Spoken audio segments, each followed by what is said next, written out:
May napansin ba kayong changes sa face ni Herlyn Budol ngayong sumali siya sa Binibining Pilipinas 2022? Pues, eto ang mga tatlong changes na napansin natin nung sumali siya sa patimpalak na ito.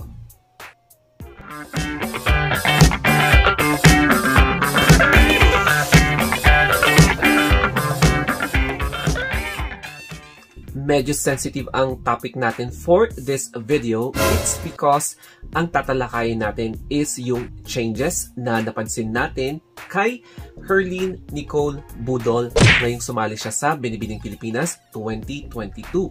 And disclaimer na agad po tayo, guys. This video or the topic of this video does not intend to cause any misunderstandings or any mga negative thoughts about Herlyn Budol's journey. This is all about mainly informative purposes, and syempre it does not reflect sa image ng vlogger like me and the image of this whole channel. So, back to the main topic. Hindi naman masama na magpa-enhance ang isang tao for as long as sakto lang, hindi sobra, hindi OA. So, sa case ni Herlyn Budol, obviously, there are some changes na napansin natin. And kung makikita nyo or i-compare nyo before and after na sumali siya, there are some significant change, di ba? Kaya, I hope wala pong bashing na magaganap dito sa video na ito. It's because yung tatalakayin natin is all about yung napansin natin na changes. And I'm going to explain it to you, yung sa abot ng aking makakaya, ang mga 3 possible changes na napansin natin kay Herlyn Budol. So, walang masama for as long as bagay na bagay mo yung enhancement na ginawa sa'yo. And ang isa pa, sumali siya sa Binibining Pilipinas, which is one of the most respected and the most competitive na beauty pageants here in the Philippines, known for producing high caliber beauty queens na pwede nating isabak sa international beauty pageants. So, ang gagawin dito is to send candidates na perfect, as in perfect physically, emotionally, mentally. Kaya dapat lahat pulido, dapat walang gusot yung mga pinapadala natin. And this is already becoming a norm sa mga beauty queens natin for as long as hulmang-hulma sa kote ng kanilang face, facial structures, sa eyes, ears, nose, tsaka sa body structures. Kaya ito na ngayon ang nagiging norm. So, we hope for the best for Herlyn Budol sa kanyang journey sa Binibining Pilipinas. And ito na ang topic natin. The first na napansin natin kay Herlyn Budol is yung kanyang nose. Kung mapapansin nyo, yung before and after photos ng kanyang nose. Kung makikita nyo, biglang nagbago yung kote ng ilong niya before and after joining. So, ang napansin natin is mas naging pointed na yung nose niya as compared before. Tapos, nagtataka kayo bakit parang hindi siya nag-undergo ng surgical procedure. Tapos, nagbago yung ilong niya.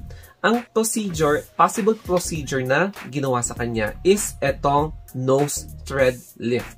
It is a non-surgical procedure wherein magkakaroon lang ng threading dito sa nose para ma-pull siya and magiging, ayan, mas matangos yung aura ng nose mo without any surgical procedure. Pero, yun lang, meron lang konti na susugatin, pero hindi makikita yung sugat. But then, madali siyang mag-heal and hindi siya super invasive na procedure. Tapos, ang healing process takes only days or weeks. Depende na lang sa healing process ng skin mo. Kay Herlyn Budol is hindi talaga pansin yung kanyang naging procedure kasi wala. Very natural yung ginawa sa nose niya and hindi siya nagparetoke ng ilong. Nagkaroon lang ng konting enhancement sa ilong which is itong nose thread lift. So, walang nilagay sa ilong niya and wala ring binawas sa ilong niya. So, that is a safe procedure And mas mura siya sa mga rhinoplasty, tsaka yung alarplasty na umaabot ng 60K or 80K or 100,000, yung mga ganun yung prices nila. So, ganun kamahal kapag magpaparetoke ka. Pero kay Herlene, hindi yun invasive procedure. And pagdating naman sa kanyang teeth or yung kanyang smile. So, obviously, tinanggal niya yung braces niya. As you can see sa photos, naka-braces siya nung mga previous days or nung previous na nag-join siya. Makikita nyo rin na yung korte ng smile niya is umiba. Yung dati na smile niya, syempre yung natural na smile niya rin. Tapos ngayon, mas gumanda pa ang kanyang smile. So, in-enhance talaga niya yung pag-smile niya. It's because para mas maganda yung aura niya sa stage, sa mga photos, tsaka sa mga movie images or sa mga videos.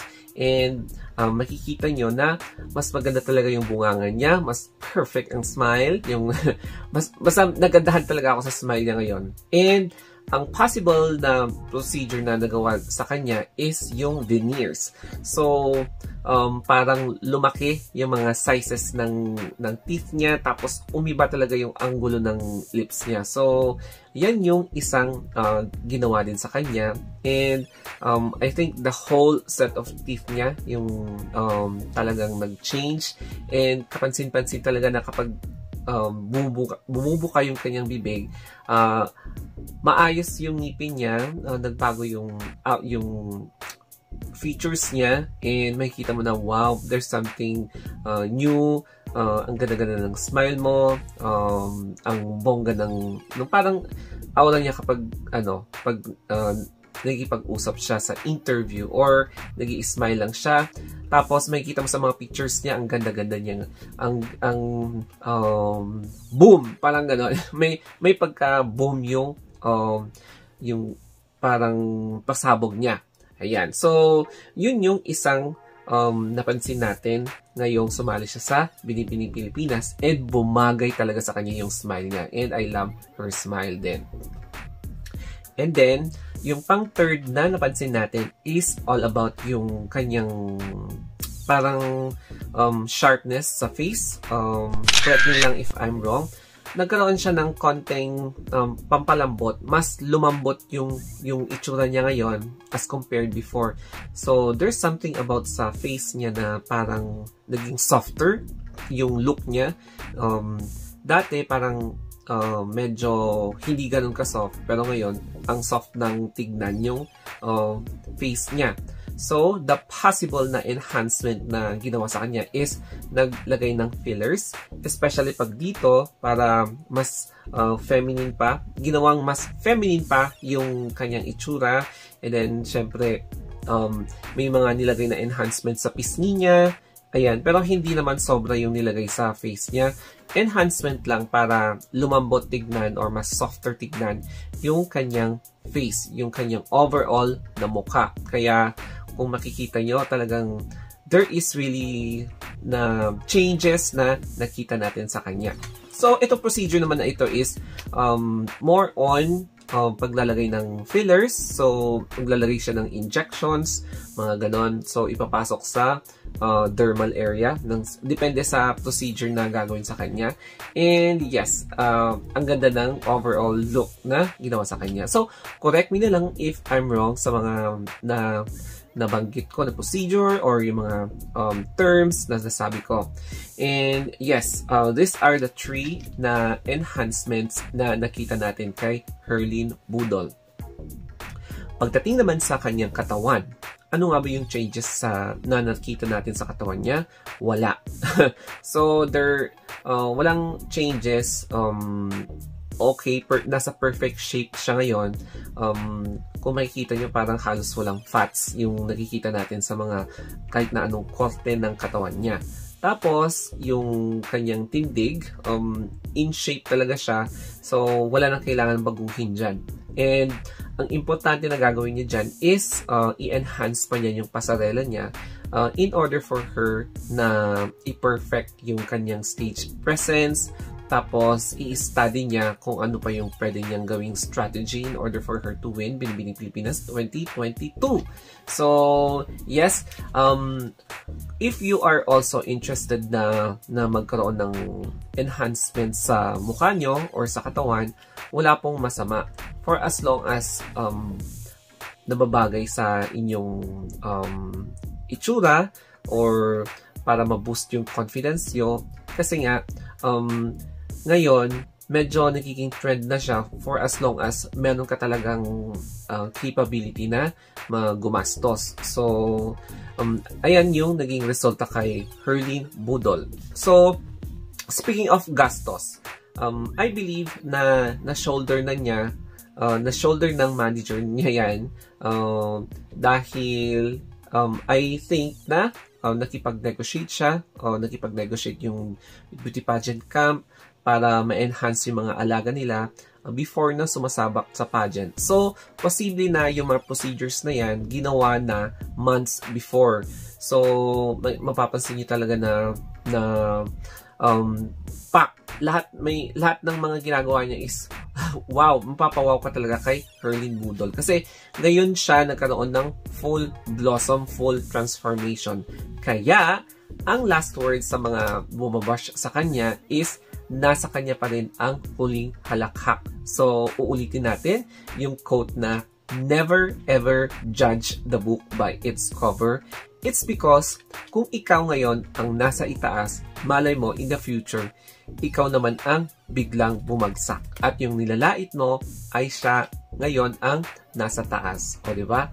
Yun. Kaya lesson learned, wag mapaghusga kung alam mong ikaw ay biglang babagsak in the future at ikaw naman ang makakaranas ng paghuhusga ng iba. So, that's it guys. Thank you for watching. Kung meron pa kayong suggestions na i-cover up natin, why not? Chocolate Coconut Peanut. Let's cover it and i-discuss natin sa vlog na ito. Thank you very much and have a nice day.